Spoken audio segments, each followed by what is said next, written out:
Dalam pengertian yang lain, jika kita ingin ukur berhasil tidaknya puasa kita, berarti kita ukur dengan esensi ini. Apakah selama puasa, takwa kita sudah meningkat atau belum? Karena bahkan ada orang-orang yang Allah wafatkan tidak mendapatkan Ramadan sesuai dengan ajalnya. Sudah selesai, kamu nggak perlu dapat Ramadan. Dengan kamu bertaubat, kamu istighfar, kamu bersyahadat, dosa sudah digugurkan, jadi ustazah lagi dan sebagainya. Mungkin pahalanya lebih banyak dari seorang Adi Hidayat. Kamu masih butuh Ramadan tahun ini, butuh malam selanjutnya, malam selanjutnya. Hei orang-orang yang telah menyatakan dirinya beriman pada Allah Subhanahu wa Ta'ala, mulai saat ini diwajibkan bagi kalian menunaikan puasa Ramadan maksudnya. Tahu Ramadan nanti di ayat 185-nya. Syahrul Ramadan. Puasa itu tunaikan di bulan Ramadan saat Quran diturunkan di bulan itu. Syahrul Ramadan alladzi unzila fihi Quran. Baik, lihat sini. Kama kutiba 'alal ladzina min qablikum. Seperti halnya puasa pernah juga diwajibkan pada orang-orang sebelum kalian Muhammad.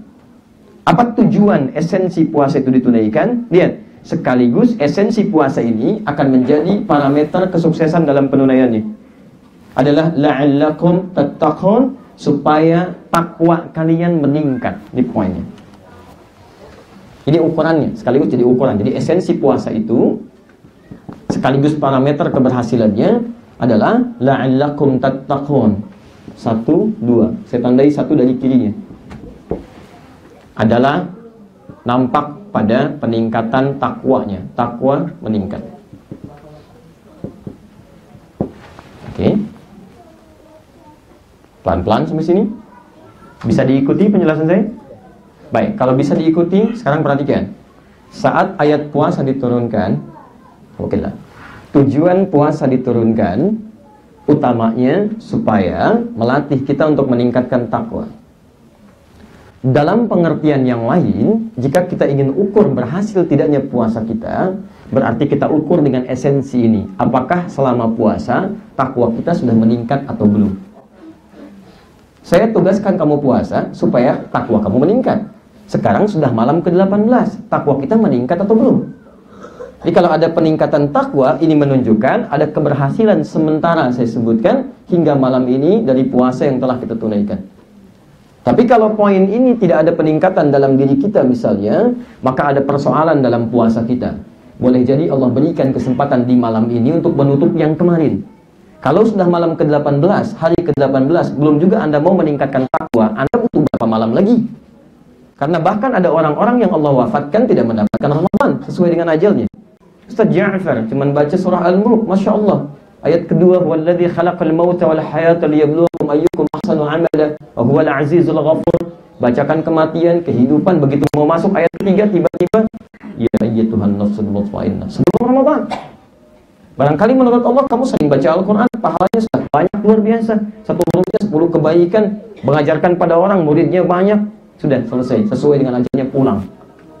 Kamu nggak perlu Ramadan, sudah selesai sesuai ajalnya.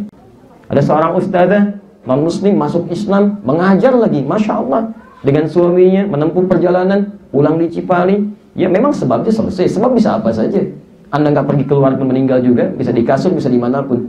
Ya menurut manusia terjadi kecelakaan, betul nyatanya demikian. Meninggal beliau dengan suaminya, dengan anak terakhirnya, tapi selesai. Ya ayat Tuhan nafsul mutmainnah, sudah selesai. Kamu nggak perlu dapat Ramadan.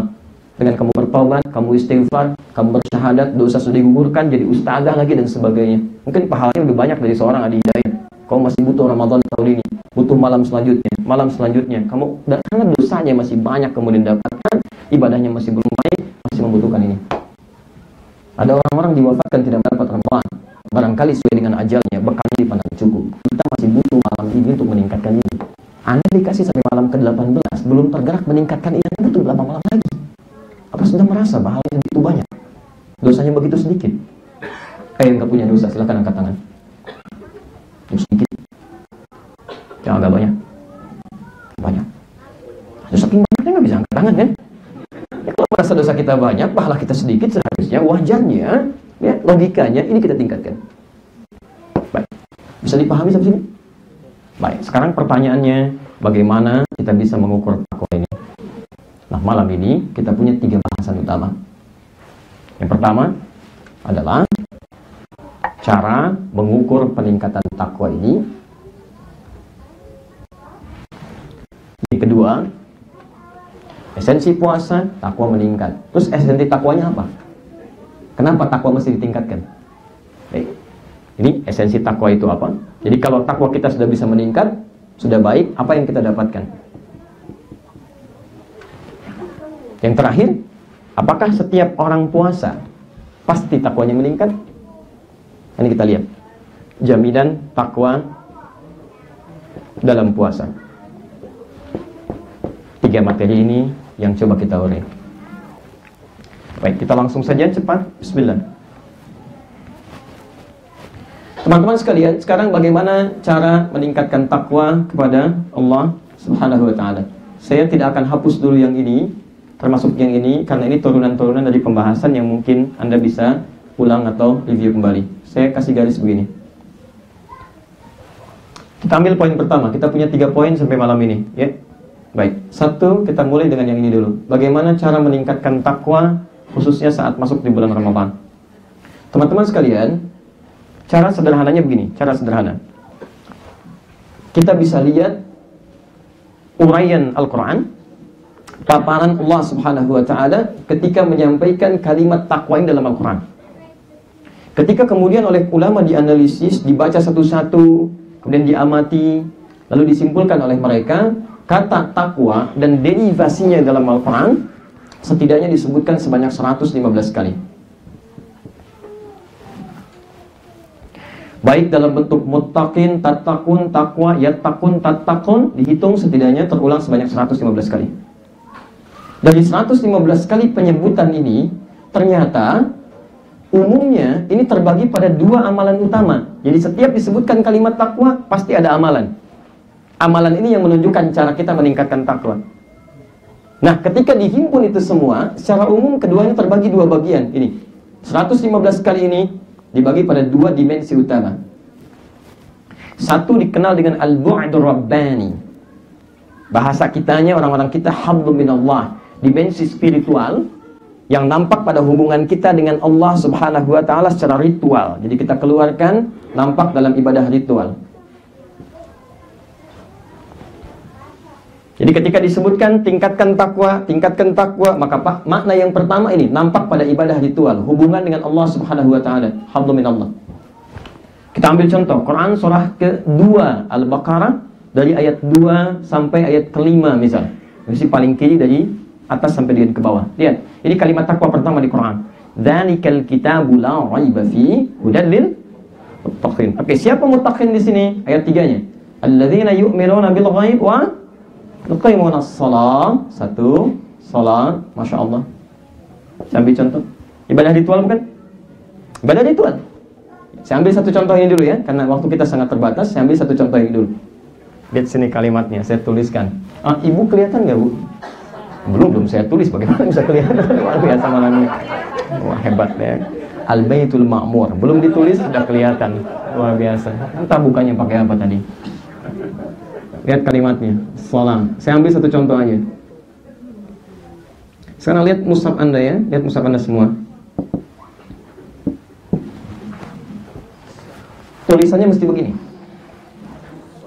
Kalau di mushaf Anda ditulis tidak seperti ini tulisannya, maka kemungkinan terbesarnya itu keliru tulisannya. Mushafnya salah. Harus begini tulisannya. As-salat.